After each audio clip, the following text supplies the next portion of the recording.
பள்ளிவாசலுடைய பரக்கத்து இல்லாமல் போயிடுச்சு. பெருமானுடைய பள்ளியாக இருந்தால், மஸ்ஜிது நபவியாக இருந்தால் என்ன செய்ய வேண்டும்? அந்த பள்ளியை பின்பற்றிய பள்ளிவாசலாக இருந்தால் மௌலூத் ஷரீஃப் ஓத வேண்டும், பெருமானை புகழ்ந்து பாடல் படிக்க வேண்டும். அது மட்டுமல்ல, அவர்கள் பாடல் படிக்கிற நேரத்திலே பெருமானார் ஸல்லல்லாஹு அலைஹி வஸல்லம் துஆ செய்தார்கள். என்ன சொன்னார்கள்? ஃபகால ரசூலுல்லாஹி ஸல்லல்லாஹு அலைஹி வஸல்லம் அல்லாஹும்ம அய்யித் ஹஸ்ஸான் இப்னு ஹஸ்ஸான் பிரூஹில் குதுஸி கமா நாஃபஹ அன் நபி.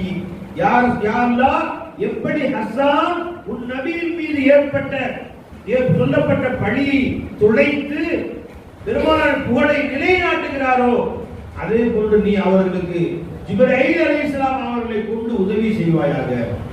எதனால் வரை என்னை புகழ்ந்து கொண்டிருக்கிறாரோ, மா நாஃபஹ நபி, நபி எதனால் வரை பெருமானார் ஸல்லல்லாஹு அலைஹி வஸல்லம் புகழ்ந்து கொண்டிருக்கிறாரோ, அது நாள் வரை அவரை ஜிப்ரீல்